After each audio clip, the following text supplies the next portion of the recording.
Fala galera!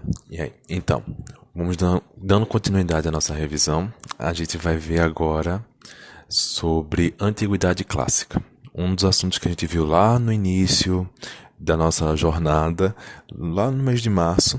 Aí a gente vai fazer uma pequena revisãozinha para vocês meio que se situarem, ok? Então, vê só. Quando a gente fala de Antiguidade Clássica, a gente aponta três grandes campos, ou três grandes legados desse mundo greco-romano. O primeiro seria o campo da política, o segundo, o campo da filosofia, e o terceiro, um campo cultural. A gente destaca no campo da política essa visão do mundo greco-romano voltado para a democracia ateniense e para a República Romana.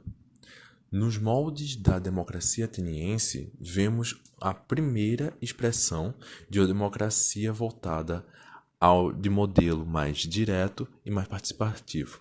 Percebam, enquanto que em outras regiões, em outras sociedades, o que prevalecia era a figura de um monarca ou o poder de uma oligarquia política muito forte ou militarizada, em Atenas, o que vai ser constituído é uma democracia formada por homens livres, cidadãos da cidade de Atenas, que compunham o corpo político da cidade. E isso vai ser fundamental para ser a grande transformação, uma grande virada no que entendemos como sistema de governo.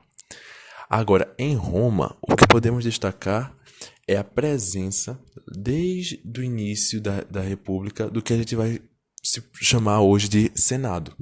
E a partir desse Senado, vamos ter um grande conselho, um conselho de cidadãos, um conselho voltado para as responsabilidades públicas, a responsabilidade da coisa pública. E do outro lado, vamos ter também a organização do direito jurídico. Todo o nosso direito, todo o direito que a gente estrutura no Brasil, na América Latina e em alguns países europeus tem base no direito romano. Esse direito romano foi tão importante que ele conseguiu dividir entre propriedade privada, propriedade pública, entre direitos individuais, direitos coletivos, direito público, direito privado. Então é mais ou menos isso que a gente consegue organizar no campo da política quando a gente for tratando de Grécia e de Roma. Agora, no campo da filosofia, a gente começa um processo de racionalização do conhecimento em busca da verdade. O que é que isso significa? Você vai ter várias trilhas, vários caminhos para você acessar a verdade através do conhecimento, através de um conhecimento lógico, prático e racional. Ele tentava se diferenciar do conhecimento mítico, do conhecimento do sobrenatural. Você tentar explicar o mundo a partir do mito da criação, ou você tentar explicar os fenômenos naturais a partir do desenvolvimento de um Deus específico. E assim por diante. Então, quando a filosofia começa a acessar alguns campos do conhecimento, a gente vê que existe uma grande ramificação. Então, a gente vai ter vários filósofos e vários pensadores do período organizando algumas estratégias de como pensar as ciências naturais, a matemática, as relações humanas, até a própria política que a gente acabou de comentar aqui, a religiosidade e entre outros campos. E entre esses grandes pensadores, esses grandes filósofos, a gente pode destacar o Sócrates, o Platão, o Aristóteles, o Demócrito, o Pitágoras, o Protágoras, o Xenofonte, entre outros aqui, só para citar alguns para vocês meio que se situarem. Agora, já no campo da cultura, a gente vai meio que organizar toda a nossa base de conhecimento do mundo ocidental. Toda a nossa cultura ocidental está pautada no modelo greco-romano. Ou seja, o teatro, os livros, a literatura, a nossa arquitetura. Nossa arquitetura tem muito dos arcos, das colunas, no modelo que a gente considera como modelo clássico. O nosso teatro, as nossas peças, os nossos filmes, os filmes da Marvel, os filmes da DC, os filmes de comédia romântica, os filmes de drama, os filmes de comédia, todos eles são inspirados em tragédias e comédias gregas. Então vocês percebem que toda a nossa base cultural no mundo ocidental se deve ao mundo greco-romano. Então vamos lá. Depois desse pequeno resumo, escolhemos algumas questões para vocês terem mais familiaridade de como o Enem cobra as questões referentes à antiguidade clássica. Lembrando que é mais comum cair durante a prova questões relativas à política, à democracia grega, às relações de comércio e tratados entre o mundo romano, a mesma política romana, escravidão no mundo antigo. Então, todos esses tópicos aqui citados são mais frequentes nas provas de antiguidade quando caem no Enem. Então, nesse primeiro ponto, escolhemos duas questões para trabalhar com vocês. Uma relativa à democracia e direitos na Antiguidade Clássica e também uma relacionada à escravidão. Então, vamos lá. Vamos para a primeira questão do Enem de 2013. Durante a realeza e nos primeiros anos republicanos, as leis eram transmitidas oralmente de uma geração para outra. A ausência de uma legislação escrita permitia aos patrícios manipular a justiça conforme seus interesses. Em 451 a.C., porém, os plebeus conseguiram eleger uma comissão de 10 pessoas, o convícero, para escrever as leis. 2 deles viajaram a Atenas, na Grécia, para estudar a legislação de solo. Agora vamos para a pergunta. A superação da tradição jurídica oral no mundo antigo descrita no texto esteve relacionada a... Então vamos pensar no que a questão exige da gente. A questão exige da gente que vocês identifiquem qual era o predomínio de uma questão, que era a tradição jurídica de uma maneira oral no mundo antigo, e como ela é superada. Então a gente primeiro vai analisar que durante esse período, tanto na Grécia quanto em Roma, quem detinha os poderes das leis eram uma pequena elite privilegiada, uma pequena elite política. E essa elite política em Roma a gente chama de patrícios. Em Atenas são os eupátridas. Então, esses dois grupos, eles controlavam as leis, eles detinham todos os poderes com essas leis e eles faziam o que bem entendiam para se manter no poder. Porém, aos poucos isso foi mudando. De um lado, os plebeus em Roma foram ganhando mais espaço, reivindicando mais a atuação e espaço político. E do outro lado, em Atenas, comerciantes, uma pequena classe média ali, meio que se organizada, começaram também a exigir maior participação política. E aí a gente chega na nossa questão. O que é que vai estar relacionada à superação dessa tradição oral? Então, letra A. A adoção do sufrágio universal masculino? Não necessariamente. Porque desde sempre a tradição jurídica e a tradição das leis permitia que todos os homens pudessem exercer a cidadania e ter direitos políticos e direitos civis. O que é que isso significa? Desde sempre, os homens é que comandavam a vida pública. Não tinham escravos, não tinham mulheres, não tinham estrangeiros. Esses 3 grupos eram excluídos tanto do sistema democrático quanto do sistema republicano. Letra B. Extensão da cidadania aos homens livres.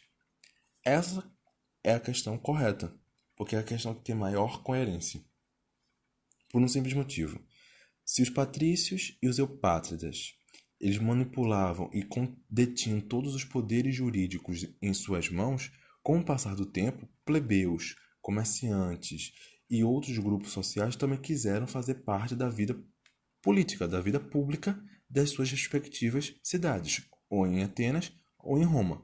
Então, quando você tem um maior acesso a uma ampliação desses poderes de legislação, você vai ter sim uma extensão maior da cidadania a outros homens livres. E perceba que no texto ele coloca que 2 plebeus vão a Atenas estudar a legislação de Solon. Solon foi um dos governantes que mais ampliou o processo de democratização dos homens livres dentro da cidade de Atenas. É com Solon que a escravidão por dívidas vai ser abolida e também com ele vai tentar diminuir as desigualdades entre os homens livres, tanto dos grandes comerciantes quanto dos grandes produtores de pessoas que tinham grandes territórios. Já sabemos que a letra B é a correta, mas vamos ver por que letra C, D e E não são a correta. A letra C diz assim: a afirmação das instituições democráticas. Bom, como a gente viu na questão A gente não pode falar de instituições democráticas quando há grande processo de exclusão da maior parte da população. Mulheres não eram consideradas cidadãos, não poderiam votar. Homens pobres também não poderiam votar. Estrangeiros e escravos, muito menos. Então a gente não pode falar de instituições democráticas durante esse período. Letra D. Implantação de direitos sociais. O conceito de direitos sociais só vão existir a partir do final do século XIX e início do século XX e também vão sendo construídos ao longo do século XX, principalmente depois da Segunda Guerra Mundial, depois do Holocausto. Então a gente vê que essa questão de direitos sociais não se aplica à antiguidade clássica. Letra E. Tripartição dos poderes políticos. Um outro conceito que não se aplica à antiguidade clássica. Você dividir os poderes em 3 localidades, em 3 campos distintos, é um conceito do iluminismo. Iluminismo foi um movimento artístico-intelectual, vamos dizer assim, do século XVIII. Então, a gente não pode trazer o iluminismo e principalmente o Montesquieu e o John Locke para esse momento da antiguidade clássica. Então, para essa questão do Enem de 2013, ficaria respectivamente a letra B, extensão da cidadania aos cidadãos livres. Então, dando continuidade às questões, vamos para uma questão do Enem de 2017 que fala mais sobre o sistema escravocrata em Roma. Vamos lá. Os escravos tornam-se propriedade nossa, seja em virtude da lei civil, seja da lei comum dos povos.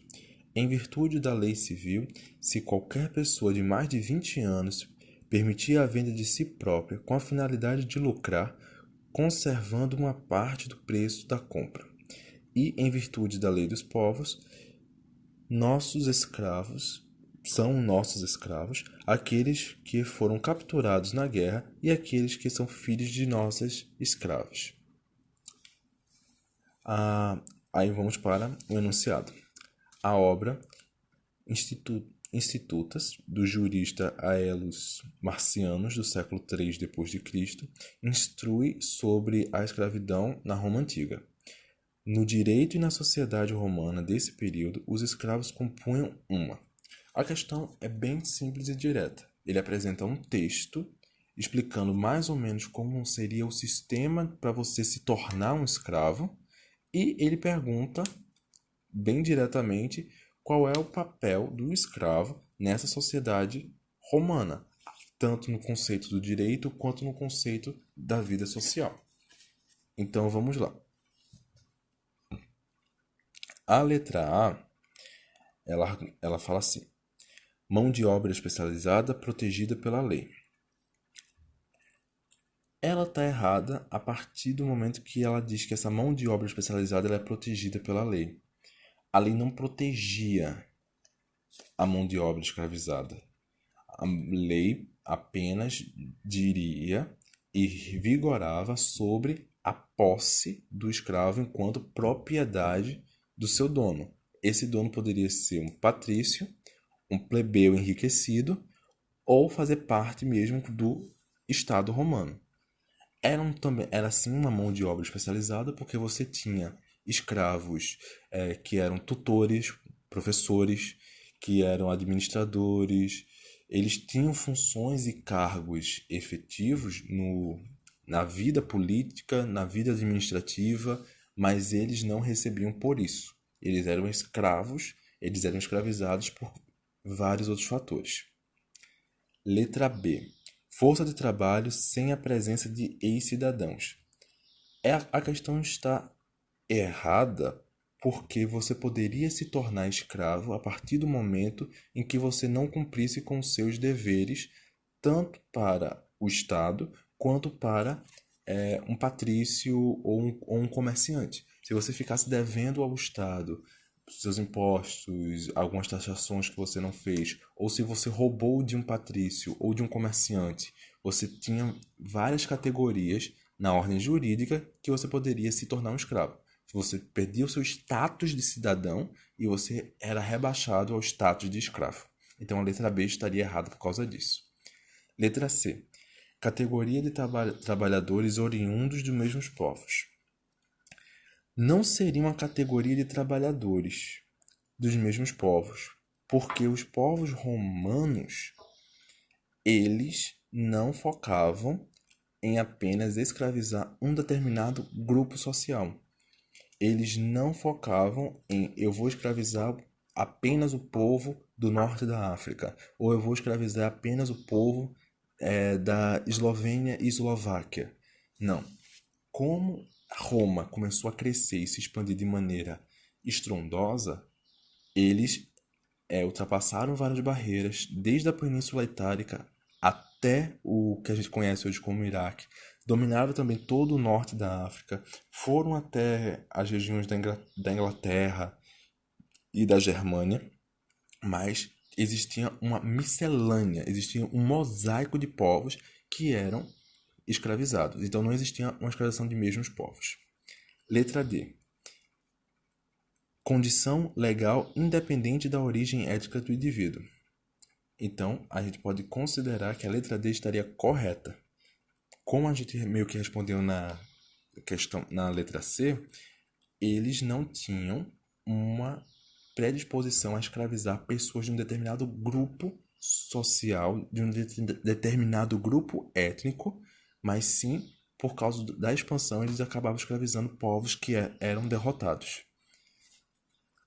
E o conceito de escravização de determinados grupos étnicos vai ser mais da Idade Moderna, a partir do século XV, século XVI, se estendendo até o século XIX.